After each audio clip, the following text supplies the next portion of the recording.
Hello and welcome to the Headache Doctor podcast, where on this podcast, it's our mission to educate and empower everyone with headaches and migraines so that you can break free from a life of fear of your next headache or migraine and dependence on medication. In today's podcast, we're going to talk about the Resiliency Principle, which is going to dive into very practical things that you can do to help yourself and the benefits of exercise and movement and conditioning. All sorts of good stuff, things that we are accessible and that we teach our patients every day.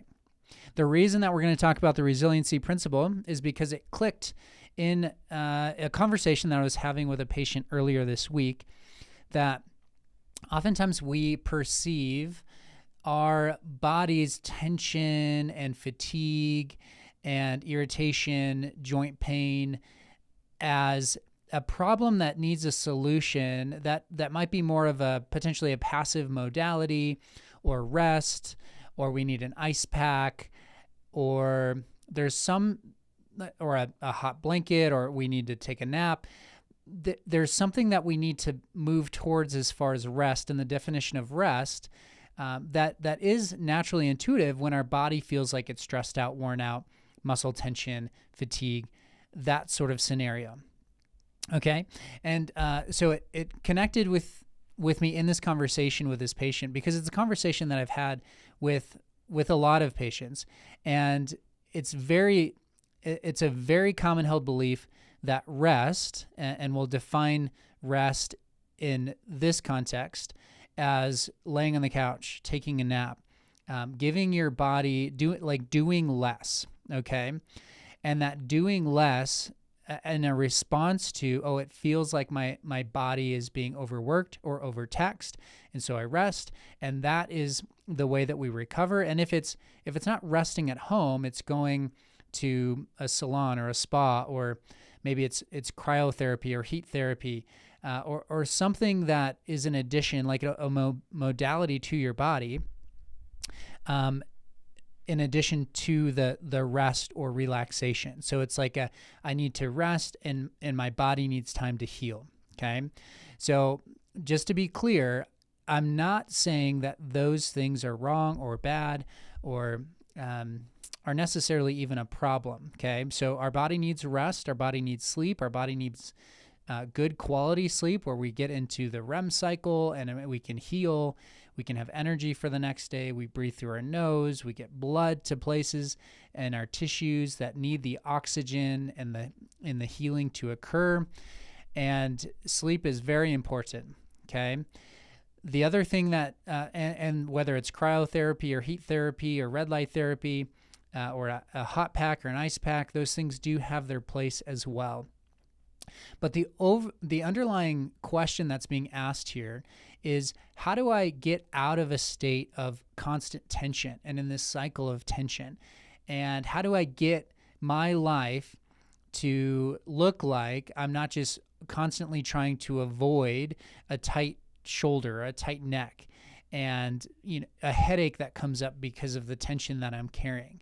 How do I get to a place where I don't have this tension? I get asked that all the time. Okay. And the question is assuming that there's an answer of like, what stretch can I do to help just this tension go away? Or what is the type of rest that I need in order to allow my body to heal so it doesn't function this way? And what I've realized over the years is that it's less of a rest when it comes to the solution to that problem isn't rest in the sense of I need to relax, I need to lay on the couch, I need to put an ice pack or a heat pack on the part of my body that's sore or tight, or a stretch even. It's not necessarily like, I just stretch my neck in this specific way and then my tension reduces. What we need to move towards is resiliency of the body. Okay, so it's this idea that there's a level of demand. There's demand placed on your system throughout the day.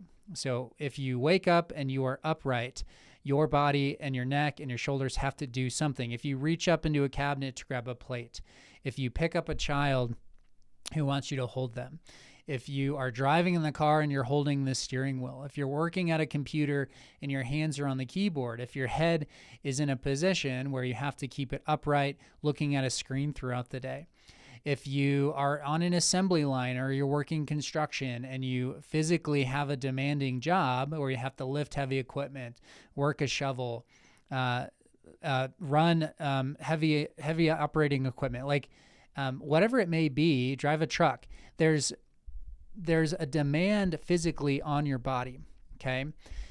And the idea is that the tension that you're experiencing is because your body hasn't been conditioned and is not resilient enough to meet the demand that you're throwing at it, that it's required to meet throughout the day. So there's this discrepancy in what your body is able to tolerate and then what you're asking it to do. Now you might say, well, I have a very low level of exertion or demand physically throughout the day. A lot of people have desk jobs or that sort of thing. Like we're not being asked to do any sort of hard manual labor on a daily basis. So why would the body have so much tension when I'm really not doing much? Okay. And this is something that a lot of people will say, I don't really do much. Like I don't do anything that would cause tension. So why do I have tension? Well, it's quite interesting to think about because the dynamic is assumed to be like there's no reason for tension when we don't do much. But another principle we have to think about is what's called the SAID principle, okay?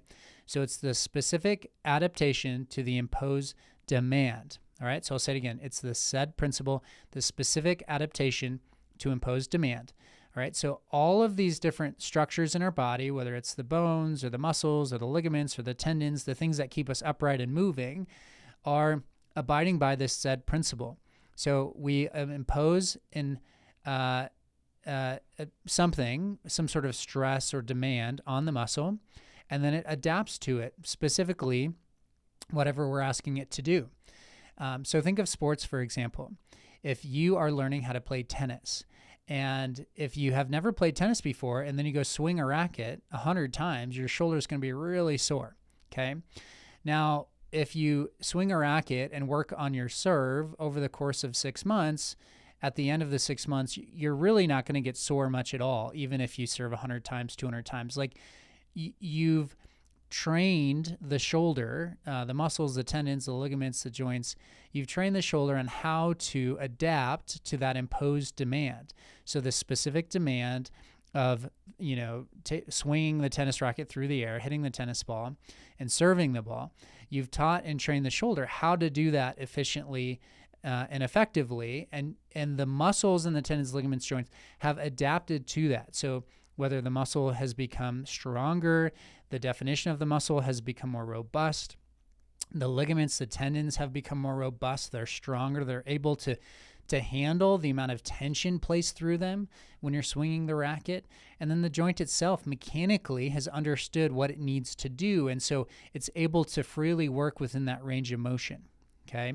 So the specific adaptation, tennis racket swing, and the imposed demand, it's responded to that. So that's the SAID principle. That's an example of the SAID principle, okay? Now, that's training in a specific direction. The opposite is also true. So it's not as if we place the body in an environment where nothing happens. So it's kind of a vacuum of any sort of stress. It's funny. I love my grandma a lot. She was not a physically active person. She kind of thought sweating was actually kind of bad for you. So it's funny because it's just like my whole life is like, I don't know, sweating. That's being facetious, but like exercise was my major, right? So it's like I majored in sweating. And so it's just this funny dynamic because the idea is, well, like I need to remove stress from my life because stress is the bad thing, right? But if we remove too much stress, then that vacuum is the SAID principle is still applying, where muscles, tendons, joints, ligaments are responding to a lack of stress, okay? And so their tolerance or their resilience level goes down, drops. And so little things like sitting on a computer for prolonged periods, or picking up your child or driving the car for an hour, those become taxing enough where you feel stress, tension build up. And especially when you're repeating these activities over and over and over, and your resilience is low, and we're not training our body to be able to accommodate to those things, there's a level of stress that will build. The other thing that I want to speak to is this idea that sitting is not stressful, or even like laying on the couch with your head in a certain position or whatever, is the body wants to move. So God created our bodies to move, our heads to rotate, look up and down, our shoulders to reach in front, behind, up, down, to rotate, to be able to throw things, to be able to catch things, to be able to run and jump and grab and do a pull-up or whatever it may be. Like our bodies are created to do these things, and our joints are specifically designed for the full range of motion and the full capability of the body.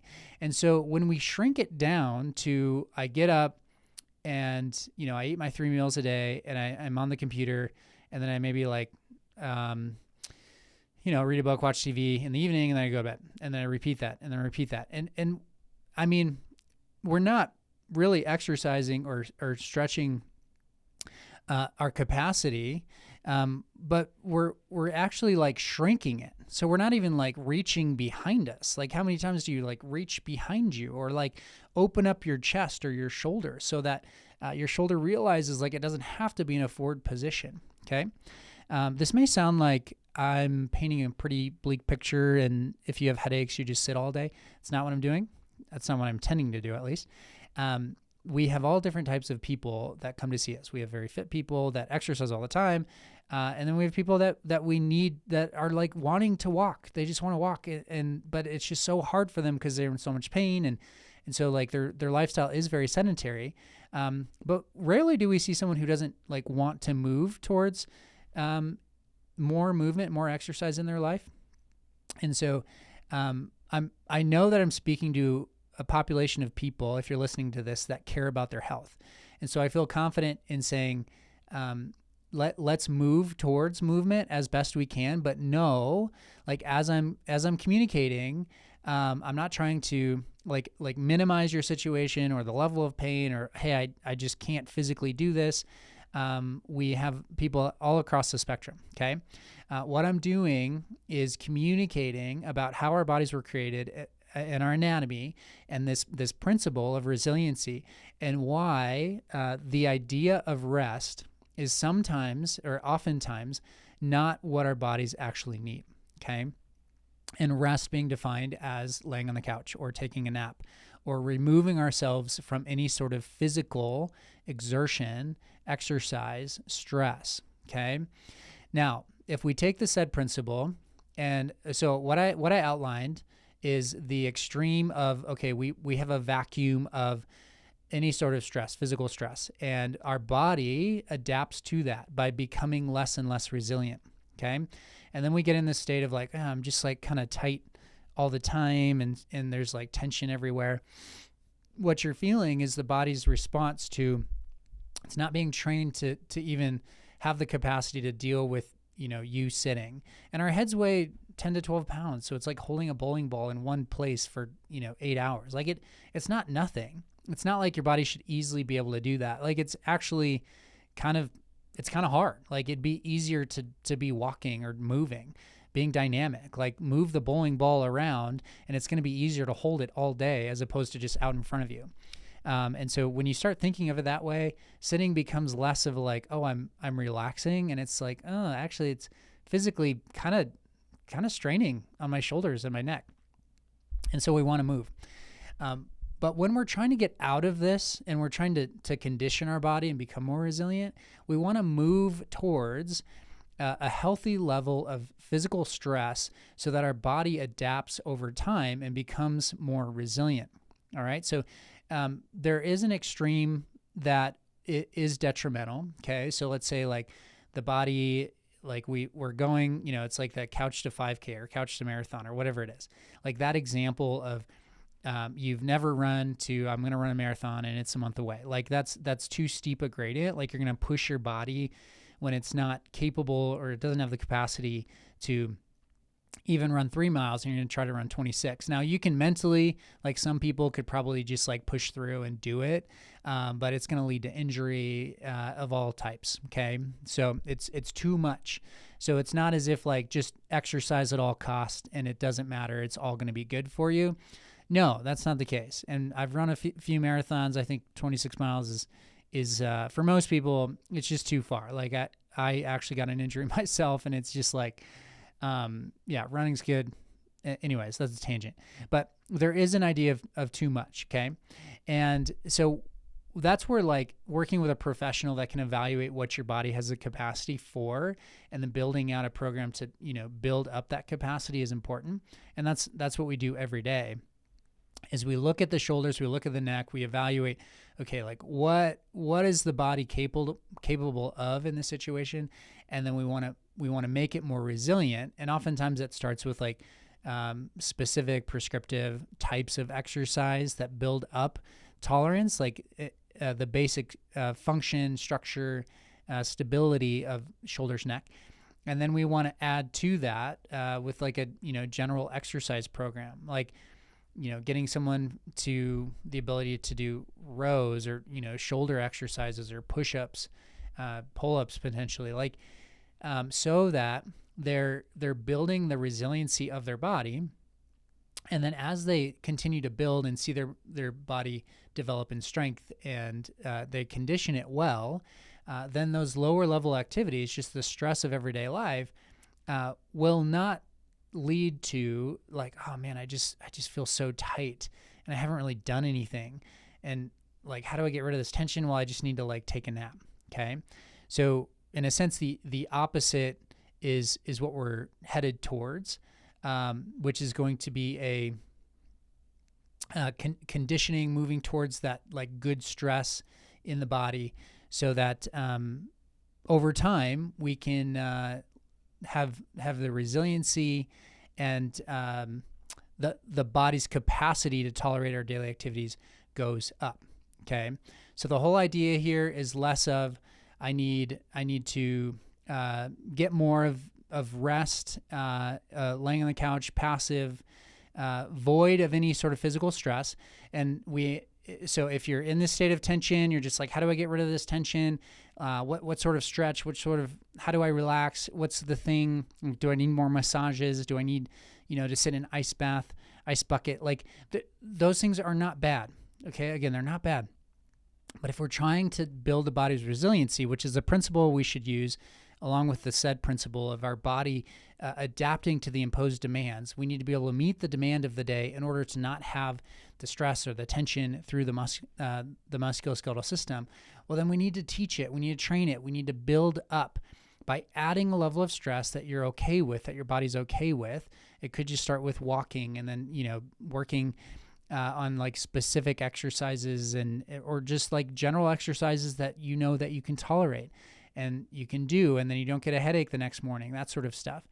And then as you build up a tolerance and you add more movement, you add more strength training, you'll start to see your body's ability to cope with just the day-to-day life without having muscle tension. You'll see that improve.